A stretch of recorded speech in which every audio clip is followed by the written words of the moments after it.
नमस्कार, सुप्रभात, जय हिंद. मित्रांनो, ह्याच गॅलरीमध्ये उभं राहून 20 मार्चला जेव्हा महाराष्ट्रात लॉकडाऊन लागलं आणि भारतात 22 मार्चला जनता कर्फ्यू लागला, त्यावेळेस मी तेव्हा बोललो होतो हे लॉकडाऊन जे आहे, जनता कर्फ्यू, त्याला शब्द होता जनता कर्फ्यू. हा जनता कर्फ्यू एक दिवस नाही लागणार, हा वाढल. 23 मार्चला परत मी लाईव्ह आलो याच गॅलरीत येऊन. मी त्यावेळेस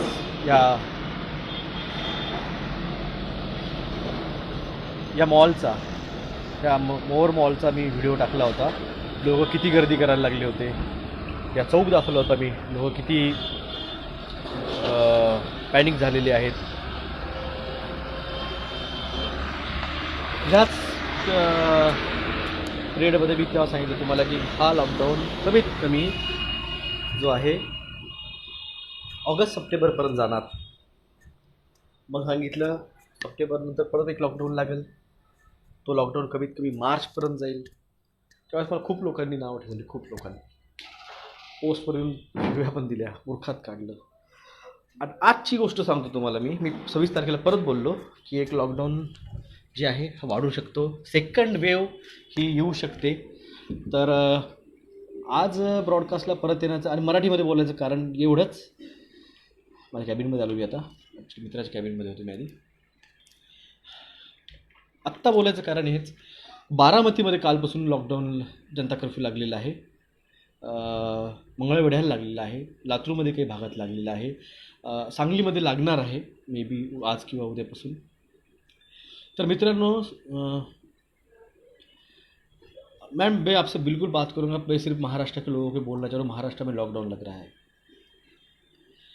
तर मैं आपके लिए बाद में बात करूँगा. पहले मैं महाराष्ट्र के लोगों को बता दूँ लॉकडाऊन लग रहा है धीरे. तर मित्रांनो, ही जी आहे ह्या टेस्टिंग किट्स, याची आजची बातमी आलेली आहे, दिव्य मराठीला आहे.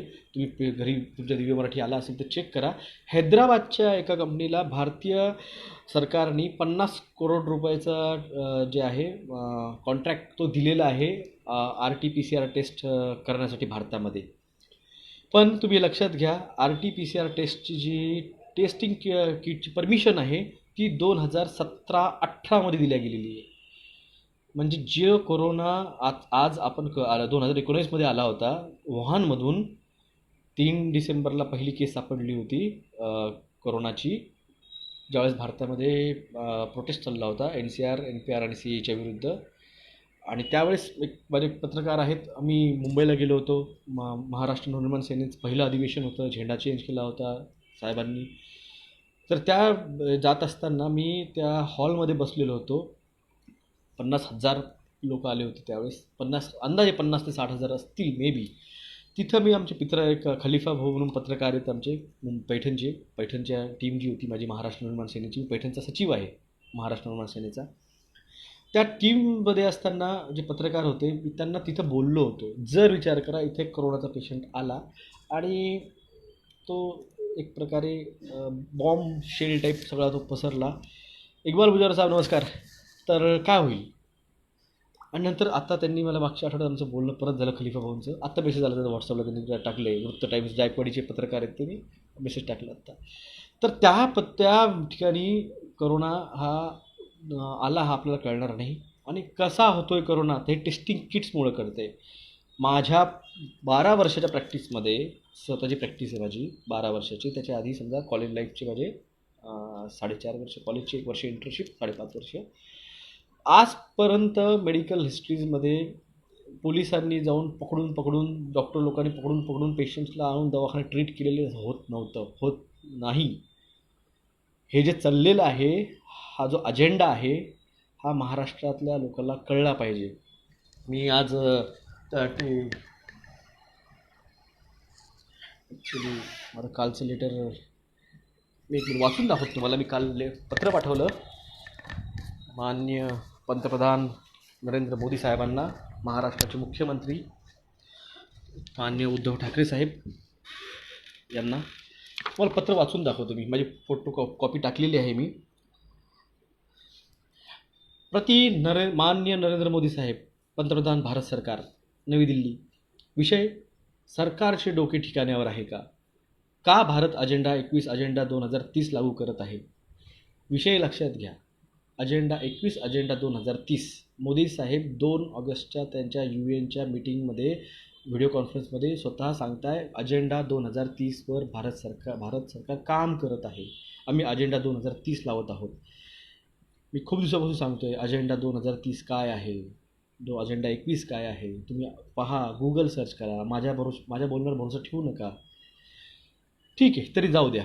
विषय: महोदय, वरील विषयातील मथळ्याखाली भारताचे सुपुत्र लोकमान्य टिळक साहेब यांनी 100 वर्षापूर्वी केसरी वृत्तपत्रात अग्रलेख त्यावेळेसच्या इंग्रज सरकारला हा प्रश्न विचारला होता. आज त्याच विषयी मी महाराष्ट्र निर्माण सैनिक आपणास प्रश्न विचारत आहे की इंग्रज गेले, पण American Bill Gates, Rothschild, Rockefeller, Kissinger या लोकांच्या न्यू वर्ल्ड ऑर्डरला भारत सरकार का साथ देत आहे. यांच्या अजेंडा 21 अजेंडा 2030ला भारतामध्ये आणत आहात. जे टेस्टिंग कोरोनाचे केले जात आहे ते फॉल्टी सदोष किट आहेत आणि त्या पॉझिटिव्ह आल्यानंतर आपण लॉकडाऊन लावत आहात. आता दुसरी लाट कोरोनाची आली असे दाखवून लॉकडाऊन लावू नये.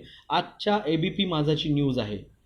ABP माझा सकाळी मी सहज निघताना माझं लक्ष गेलं टीव्हीवर, वडील TV पाहत होते, न्यूज लावली होती.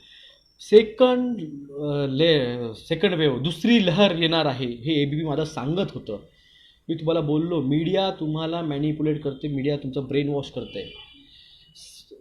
लावू नये, कारण एम्सच्या अहवालानुसार, सिरीच्या तपासणीनुसार हे दिसून आले आहे की 80% भारतीयांना, मी मागच्या महिन्यात 5 ऑगस्टला बोललो होतो की आपल्याला कोरोना होऊन गेला आहे, काही गरज नाही आहे.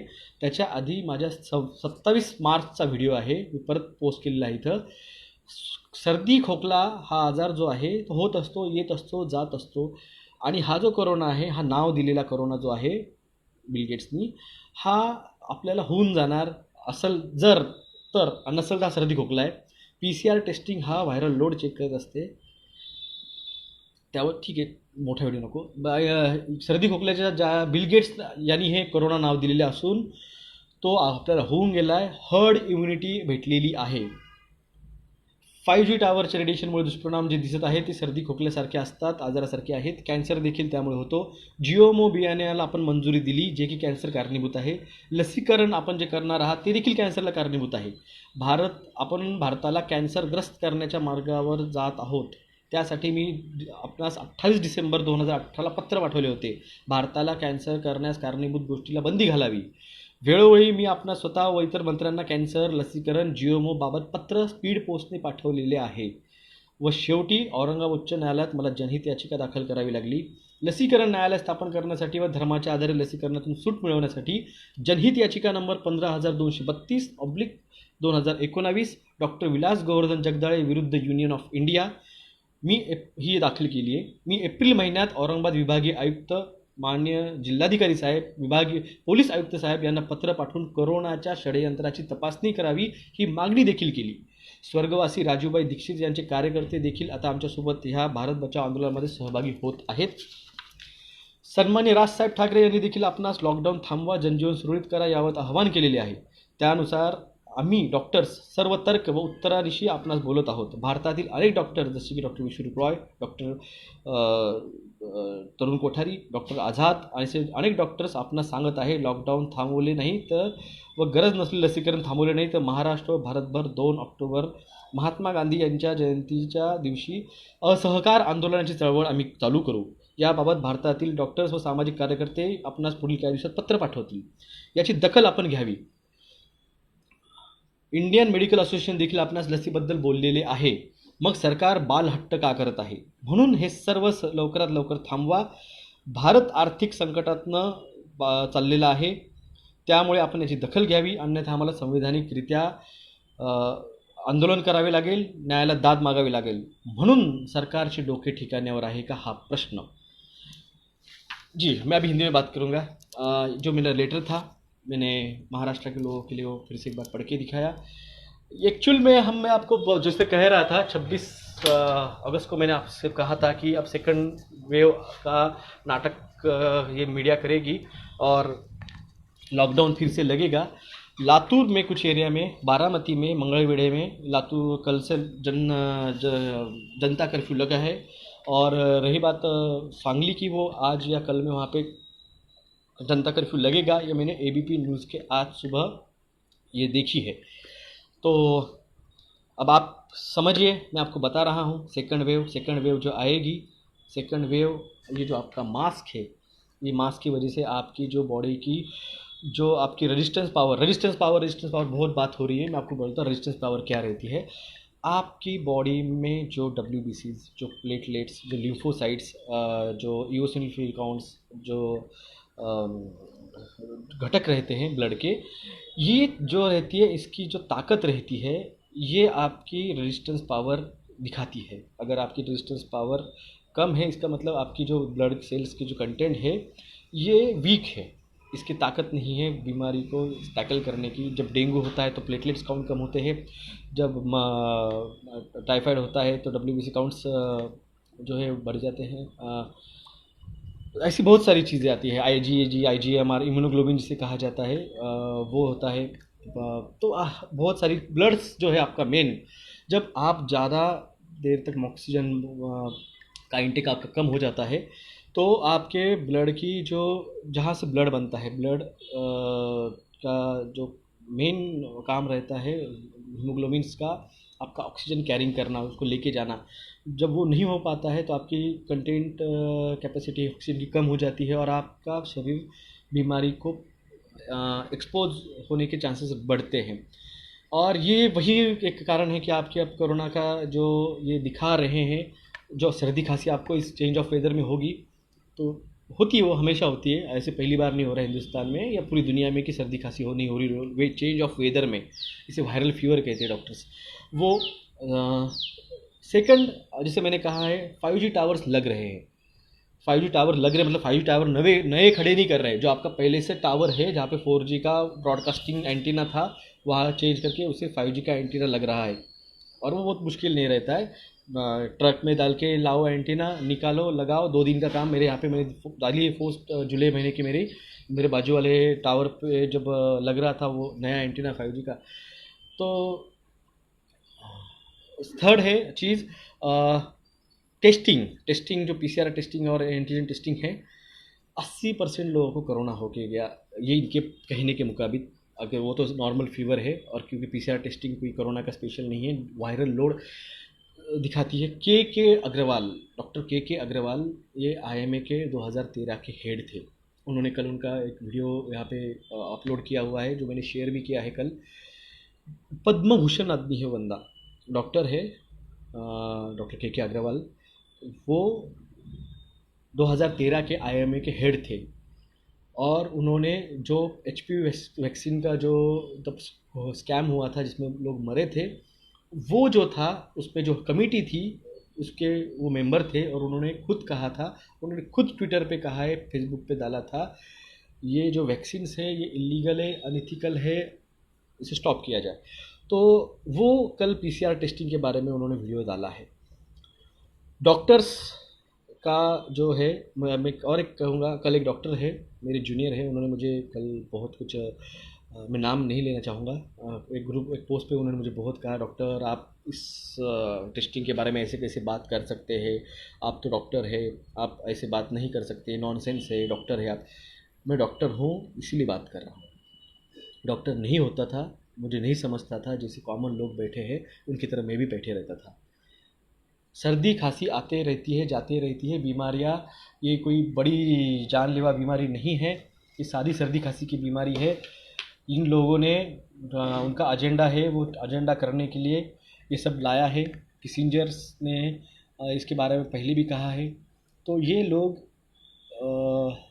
आपको, मीडिया आपको बता नहीं रही है, आप इस चीज़ को समझिए, इन्फॉर्म कीजिए लोगों को, बताइए इसके बारे में। लॉकडाउन जनता कर्फ्यू के नाम से फिर से चालू हुआ है, बारामती में लगा है, मंगलवेढ़ा में लगा है, लातूर में लगा है कल से।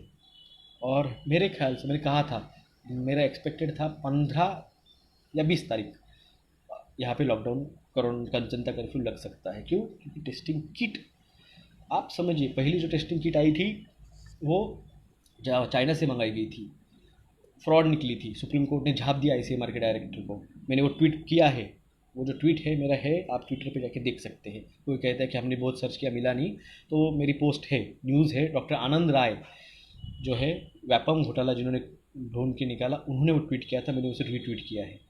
बहुत जिम्मेदारी से बात करो। डॉक्टर आनंद राय जिन्होंने एचपीवी वैक्सीन के बारे में 2012 में सुप्रीम कोर्ट में याचिका दाखिल की थी, वही डॉक्टर आनंद राय, उन्होंने वो ट्वीट किया था, मुझको रीशेयर किया था। कोई चीज़ें आपको आपके पास दिखती है, आज न्यूज़ में आई थी, मैं आपको देर से बता रहा हूँ। ये बात है कि पीसीआर टेस्टिंग जो है उसका रजिस्ट्रेशन जो है किट का, वो 2017-2018 का है। उसकी पोस्ट मैंने शेयर की है अभी फेसबुक पे, ट्विटर पे भी करूँगा थोड़ी देर में, इंस्टाग्राम पे भी हूँ मैं, वहाँ पे भी डालूँगा। तो पीसीआर टेस्टिंग किट का जो लाइसेंस है वो 2017 का है और 2018 का है। तो मुझे बताइए, जब 2019 में कोरोना आया है तो उस टेस्टिंग का रजिस्ट्रेशन किट का 2018 में कैसे हो सकता है? ये इतना इतना बेवकूफ़ मत समझिए आप। डॉक्टर को तो मत समझिए, डॉक्टर है हम, doctors cream of the society रहते हैं, अपर लेवल पे है, एजुकेटेड माने जाते हैं। तो अगर डॉक्टर को अगर आप इस तरह से बेवकूफ़ बनाएंगे कि पहले टेस्टिंग किट लाते हैं और बाद में बीमारी लाते हैं और बाद में उसकी वैक्सीन ला रहे हो, जो कि इलीगल है, सॉरी अनइथिकल है, क्योंकि 2 साल के अंदर आप बिना टेस्टिंग के वैक्सीन नहीं ला सकते हो। वो इलीगल भी इसलिए है क्योंकि आपने जो एनिमल टेस्टिंग था वो छोड़ दिया, डायरेक्ट आदमियों पे टेस्टिंग किया है। जो अमेरिका की वैक्सीन है उसमें यूक्रेन में 15 लोगों को 17 लोगों को टेस्टिंग किया गया वैक्सीन का, जिसमें 8 मिलिट्री पर्सन थे। नॉर्मल आदमी मैं हूँ और किसान है और एक फौजी है, तो तीनों की बॉडी अलग अलग काम है। क्योंकि मैं एक डॉक्टर हूँ, मैं बैठ के काम करता हूँ, किसान खेत में काम करता है। सोल्जर्स जो रहते हैं उनका जो फिज़िकल एक्सरसाइज रहती है, उनका डाइट रहता है बहुत स्ट्रांग रहता है। तो किसान से भी वो उनका जो है एक्सरसाइज एंड डाइट बहुत स्ट्रांग है। अगर उसमें 8 में से 3 अगर सोल्जर मर जाते हैं वैक्सीन के टेस्टिंग में, यूक्रेन में जो अमेरिका की वैक्सीन थी, तो आप समझिए ये किस तरह से वैक्सीन कॉमन आदमियों पे असर कर सकता है। जय श्री राम भाई, प्रभात भाई, मैं अभी लाइव था, इसका मैंने फ़ोन, इसलिए मैंने आपको फ़ोन कट किया। मैंने कहा है प्लीज़ मुझे फ़ोन करने के पहले व्हाट्सअप किया कीजिए। मैंने एक्चुअली आपको मैंने कहा था मैं आपसे 11 साढ़े 11 12 बजे बात करता हूँ, मगर मैं आ गया लाइव। तो ये बात आप समझिए, टेस्टिंग रोकिए, ज़रूरत नहीं है टेस्टिंग की। लोग बीमार गिरेंगे, खुद आएंगे, और वायरल फीवर होता है तो उसकी रेजिस्टेंस पावर भी आती है, हर्ड इम्यूनिटी कहा जाता है उसे। इतना इतना दिमाग डॉक्टर्स को है, इतनी बात समझते हैं डॉक्टर्स। अब डॉक्टर लोग खुद होके आ रहे हैं क्योंकि सबको अब ये डर है कि जब ये वैक्सीन आएंगे और ये कैंसर्स बढ़ेंगे, 5G टावर्स लगेंगे, तो क्या हालत होगी। 24 घंटे डॉक्टर्स परेशान हो जाएंगे। और हिंदुस्तान में जो है इतने डॉक्टर्स नहीं हैं। अमेरिका में 2,500 लोगों के पीछे एक डॉक्टर है। आप समझिए इस चीज़ को। हिंदुस्तान में कम से कम अगर ऑफिशियली देखा जाए डाटा, तो 15 से 18,000 के लोगों के पीछे एक डॉक्टर्स कहा जाता है। मगर रियल फैक्ट देखा जाए तो ये बहुत कुछ चुनिंदा शहरों के लिए आती है, जो यूपी, एमपी, बिहार जो डेवलप नहीं है ज़्यादा। महाराष्ट्र ठीक डेवलप है, कर्नाटका डेवलप है, केरल डेवलप है, गुजरात डेवलप है, राजस्थान भी अच्छा खासा है, दिल्ली अच्छी है। मगर ये जो है यहाँ पे डॉक्टर्स नहीं है। कैंसर्स, ट्यूबरकुलोसिस के 40 लाख पेशेंट मिसिंग है। आप बात समझ रहे हैं इस चीज़ को? 40 लाख पेशेंट किसे कहते हैं? टीबी का स्प्रेडिंग रेशो 1% टू 2% का 15 से 20 है। कोरोना का स्प्रेडिंग रेशो 1 to 2 है। टीबी का डेथ रेशो 25 to 30% है। कोरोना का डेथ रेशो 0.0001% है। तो आप किस लिए ये कर रहे हैं यार? क्या चाहते हैं आप? डॉक्टर्स का लोड जो है बहुत बढ़ने वाला है, इसलिए हम आपसे रिक्वेस्ट कर रहे हैं, टेस्टिंग जो अभी पंजाब में चल रहा है, लोग टेस्टिंग नहीं कर रहे, मत कीजिए। आप बीमार होंगे, आपको हर्ड इम्यूनिटी मिल जाएगी, जो उम्र के 55-60 के हैं उन्होंने थोड़ी सी केयर लीजिए, जो जिनको डायबिटीज़ है, थायराइड है, हार्ट प्रॉब्लम है, किडनी प्रॉब्लम है, उन्होंने थोड़ी सी केयर लीजिए। जी कोई प्रॉब्लम नहीं, प्रॉब्लम मैं आपको बोला था एक्चुअली 12 बजे बात करूंगा मैं आपसे, मगर मैं आ गया लाइव क्योंकि लॉकडाउन लग गया है। महाराष्ट्र के 3 अलग अलग एरियाज़ में लॉकडाउन लगा है और लग सकता है और भी, क्योंकि टेस्टिंग कराएंगे। तो आप ब्रेक द चेन, चेन किस चीज़ की चेन आप कर रहे हो बात, ब्रेक द चेन। अरे वायरल है वो, वायरल होते रहते हैं, आते हैं, ठीक हो जाते हैं। वायरस आता है 3 दिन आता है, 1 दिन रुकता है, 3 दिन बाद खुद चला जाता है। बैक्टीरिया वैसे नहीं रहता है, बैक्टीरिया आता है कॉन्करर करने के लिए, आप पे चढ़ता है, आपको हराने का प्रयास करता है और फिर जीतता है। अगर आपकी रेजिस्टेंस पावर वीक रही तो, स्ट्रांग रही तो आप जीतते हैं। ये सब कंसेप्ट है मेडिकल का। अगर हम इस चीज़ को, अगर आप बेसिक मेडिकल प्रोफेशन में जो सिखाया गया है 4 साल, anatomy, physiology, preventive social medicine, PSM, microbiology, ये चीज़ें अगर मेडिसिन, ये चीज़ें अगर आप डॉक्टर को 4.5 सिखाने के बाद आप आके, बिल गेट्स जो जो 10वीं पास है, वो आके हमको कहता है कि ये वायरस है और ये ऐसा है, भाई हम बेवकूफ़ थे फिर। खलीफा भाई आई है अभी लाइव पे, खलीफा वो मैंने अभी आपका नाम लिया था, जो मैंने आपको कहा था राज साहब के, हम जब गए थे भाषण सुनने अधिवेशन के टाइम पे, तो मैंने उनसे कहा था कि ये कोरोना अगर यहाँ पे आ जाता है तो क्या हो जाएगा। तब मेरी उनसे बात हुई, तो अब भी आए यहाँ पे फेसबुक लाइव पे। ये चीज़ आप समझिए, बैक्टीरिया अलग काम करता है, पैरासाइट अलग करता है और वायरस अलग काम करता है। और ये चीज़ें हम आप लोगों से कह रहे हैं, समझा रहे हैं, आप इस चीज़ को समझिए। वायरसेस आपको कॉन्करर करने नहीं आते हैं, आप उसमें मरते नहीं हो, सर्वाइव करते हो, एंटी रेजिस्टेंस पावर मिलती है, बैक्टीरिया अलग काम करता है। यही मैं आपको कहना आया था, बस दूसरा कुछ नहीं। आपको बता रहा हूँ मैं 26 तारीख को कहा था लॉकडाउन लगेगा, चालू हुआ है फिर से। यूपी में लगा, कलकत्ता में लगा, अभी बारामती में, मंगलवेढ़ा में, लातूर में, सांगली में लगेगा, कोल्हापुर में भी लग सकता है, नगर में लग सकता है, क्योंकि सुजय विखे जो वहाँ के खासदार है, मेंबर ऑफ पार्लियामेंट है, उन्होंने मांग की है। तो आप इस मीडिया के बहकावे मत आइए, बोलिए लोगों को, समझाइए लोगों को। इकोनॉमी बहुत गिरने वाली है, नवंबर दिसंबर में सेकंड वेव आपको टीवी पे दिखा, आ रही है आ रही है आ रही है करते करते वो ज़बरदस्ती लागे लॉकडाउन लगवाएंगे, इकोनॉमी पूरी ठप हो जाएगी। फिर मत कहना किसी ने बताया नहीं था। जो पोस्ट की थी कल यहाँ पे कि हम रहे न रहे, मगर ये बाद में ये कहना नहीं किसी ने बताया नहीं था, वरना हम भी लड़ते थे, हम भी हमारे घर को, हमारे देश को बचाते थे, हमारे मोहल्ले को बचा सकते थे। ये मत कहना बाद में किसी ने बताया नहीं था। चलेगा दोस्तों, मेरा काम जो है मैं आपको वार्न कर रहा हूँ, आगाह कर रहा हूँ।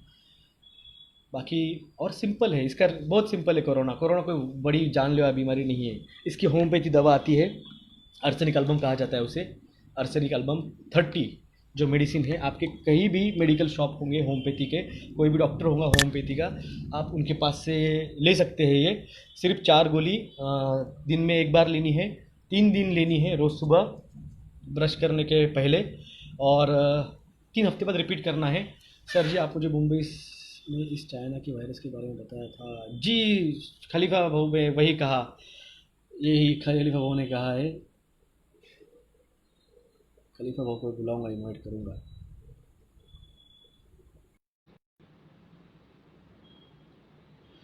जी मैंने वही कहा है जो खलीफा भाऊ ने अभी अभी लिखा है, आप पढ़ सकते हैं। हम मुंबई गए थे, मुंबई में हमारे गोरेगांव में महाराष्ट्र नवनिर्माण सेना की पहला अधिवेशन था, और तब मैंने उनसे बात कही थी, अगर कोरोना इस तरह से आएगा और ये जो टेस्टिंग वगैरह जो हो रहे हैं, ये अगर होते हैं तो कितना बढ़ेगा क्या। मगर कीट का घोटाला है, तब पता नहीं था मुझे एक्चुअली कीट का घोटाला तो आज निकला है 2 दिन पहले सामने। तो ये सारा स्कैम है, ये आप समझिए। एजेंडा 2030 है डीपॉपुलाइजेशन, जन जो जॉर्जिया स्टोन पे लिखा हुआ है, जो बिल गेट्स के, आप बिल गेट्स के गेट्स फाउंडेशन के जो पेज है उसका वेबसाइट, उस पे जाइए, उसका जो वेबसाइट है वहाँ पे जो उसका एड्रेसिंग स्टोन है, जो उसका बिल्डिंग के बाहर जो लगा हुआ वहाँ पे लिखा है bill and Melinda Gates foundation बड़े अक्षरों में, और उसके ऊपर जो लिखा हुआ है उसके ऊपर लिखा है world wide D population centre, यानी दुनिया की पॉपुलेशन कम कराने का वो सेंटर है बिल गेट्स फाउंडेशन का ऑफिस। क्या है डिपॉपुलेशन समझिए आप, दुनिया की पॉपुलेशन, दुनिया की जनसंख्या 700 करोड़ है, 7 बिलियन है, उसमें से 135 करोड़ हिंदुस्तानी हैं, 170 करोड़ चाइनीज़ है, यानी हो गई है यहाँ पे 300 करोड़, बची हुई दुनिया 400 करोड़ है। अगर दुनिया की पॉपुलेशन इनको 250 करोड़ लानी है, मतलब 500 करोड़ को इनको 450 करोड़ को अगर इनको ख़त्म करना है, तो बाकी दुनिया के उनको 50% मारने पड़ेंगे, मगर हिंदुस्तान की 75% को पॉपुलेशन को मारना पड़ेगा। और जो कैंसर होने वाला है हिंदुस्तान का 2025 आता है, जो मैंने आपको दिखाया लेटर, मैंने 2018 में लिखा था सर मोदी साहब को, कैंसर से बचाइए हिंदुस्तान को। 80 करोड़ 80 करोड़ हिंदुस्तानी कैंसरग्रस्त होने वाले 2025 तक। ये जो चीप ला रहे हैं, किस लिए ला रहे हैं? आपको ट्रैकिंग गुलामी तो है, मगर ये इसलिए है कि इस चीप के साथ आपका सोना, आपका पैसा, आपका घर दार, गाड़ी, बंगला, हर चीज़ उसके साथ लिंक रहेगी। कल जब आप कैंसर से मरोगे, मैं बहुत स्ट्रेट वर्ड कर रहा हूँ ये, तो सरकार को पता रहेगा कि ये जो क्लिनिक है मेरा, ये डॉक्टर जगदाड़े का है, कल यहाँ पे आके कोई थर्ड पर्सन क्लेम ना करे ये मेरा है, इसलिए उसके साथ लिंकअप करना है। ये गुलामी नहीं है, ये खेल है, ये खेल समझिए आप। ये चिपिंग जो है ये आपको गुलाम बनाने के लिए नहीं है, ये आपकी सारी इन्फॉर्मेशन उसके साथ रजिस्टर कराने के लिए। जिस तरह से आपका आधार कार्ड आपके फ़ोन से लिंक है, आपका आधार कार्ड आपके प्रॉपर्टी का जो रजिस्ट्री होती है उसके साथ लिंक है, आधार आपके पैन के साथ रजिस्टर्ड है, आपके बैंक के साथ रजिस्टर्ड है, आपके अब अगर आपको क्या बोलते गाड़ी लेना है तो भी आपको आधार देना, पासपोर्ट निकालना तो आपको आधार देना पड़ रहा है। तो ये जो चिपिंग आ रही है, माइक्रो चिपिंग जो है, RFID चिपिंग, ये आपकी एक्चुअल में जो मौतें होने वाली है, तो आपकी प्रॉपर्टियाँ उसके साथ रजिस्टर्स करने के लिए, और ट्रैकिंग है, वो कहाँ जा रहे हैं क्या कर रहे हैं वो ट्रैकिंग करने के लिए है। ये लिंकअप कीजिए आप, डॉट्स जोड़िए, जो भी डॉट्स आपको दिख रहे हैं, वैक्सीन का डॉट दिख रहा है, 5G का डॉट्स दिख रहा है आपको, कोरोना का वैक्सीन का डॉट दिख रहा है आपको, माइक्रोचिपिंग का डॉट्स दिख रहा है, डॉट जोड़िए। आपको क्या होता है, पिक्चर देखिए। बच्चे जब पिक्चर जो रहता है डॉट्स जोड़ते हैं तो पिक्चर बनता है, हाथी का, चीते का, घोड़े का। बचपन में मेरी बच्ची खेलती है, तो ला के दिया उसको बुक, आप समझिए, डॉट जोड़िए आप। ये डॉट जोड़ेंगे तो आपको बड़ा खेल समझ में आएगा। और जो अंधभक्त है, आप समझिए, वो जो क्लब है, मैंने आपको पहले भी कहा क्लब है, वो क्लब में आप नहीं हो, मैं नहीं हूँ। वो जो करोड़पति अरबपति लोग हैं ना, उसी वो क्लब में है, उसी वही वो उसमें रहने वाले, वही इससे बचेंगे। सब कह रहे हैं कि 5G टावर आएगा तो उसका हम बचे कैसे? उसका कोई ना कोई डिवाइस होगा 100%, वैसे नहीं हो सकता है ऐसा। तो होगा, उनको पता है, सिर्फ हमें नहीं पता है। तो हम जो है कॉमन, ये हम हैं। और जो ये है क्लब, जो बड़ा क्लब है, फ्री मेसन क्लब है, न्यू वर्ल्ड ऑर्डर का जो क्लब है, उसमें आप जो है 80 से 90 करोड़ लोग आप नहीं हैं उसमें। समझिए इस बात को। यही मैं हम आपको कहना चाह रहे, समझाना चाह रहे हैं। ये लॉकडाउन आपकी हमारी पूंजी ख़त्म करने के लिए, इकोनॉमी ख़त्म करने के लिए, मैं आपको फिर से कह रहा हूँ, बाढ़ आई है पूरे हिंदुस्तान में, आपका अनाज ख़त्म हो रहा है, गोडाउन खाली हो रहे हैं सरकार के। मार्च में अनाज नहीं रहेगा, जेनेटिकल मॉडिफाइड सीड लाए जाएंगे दुगना उत्पादन करने के नाम पे, यही मीडिया आपको बताएगी। अभी हमें जेनेटिकल मॉडिफाइड सीड की ज़रूरत है। 2018 में मैंने लिखा है सरकार को, GMO सीड का मत लाइए, ज़रूरत नहीं है। मगर नहीं, आप अभी भी इस बात को नहीं समझ पा रहे हो। हम आपको समझा रहे हैं, बाकी आप समझिए, हम और कुछ नहीं कह सकते हैं। जागरूक कर रहे, लेटर लिखा है, आप भी लिखिए। And lockdown, and mandatory vaccination, and GMO जो है फूड सीड्स, ये सब कहिए आप वहाँ पे। और नंतरे नंतरे में बोल तो गए। तो ये बात आप समझिए, ये आपको समझाना होगा अपने दोस्तों को, फ्रेंड्स को। हिंदुस्तान की जब फ्रीडम फाइट हुई थी, पूरा हिंदुस्तान नहीं लड़ा था, 10 से 15% लोग लड़े थे आज़ादी के लिए। अभी भी 10 से 15% लोग भी अगर जागरूक होते हैं, क्योंकि 10 से 15% यानी कम से कम 10 से 15 करोड़, और एक घर का 4 मेंबर भी पकड़े तो ऑटोमेटिक 50 से 60 करोड़ लोग ऑटोमेटिकली नोइंगली इसमें आते हैं। समझिए बस। जय हिंद, जय महाराष्ट्र। स्प्रेड कीजिए न्यूज़ प्लीज़, वीडियो स्प्रेड कीजिए, लोगों को बताइए कंसेप्ट क्या है। डॉट्स जोड़ने, आप खुद डॉट जोड़िए, खुद इन्फॉर्मेशन लीजिए। मैं कह रहा हूँ, खुद गूगल सर्च कीजिए, खुद देखिए। कानों सुना, आंखों देखा, फ़र्क होता है। खुद देखिए।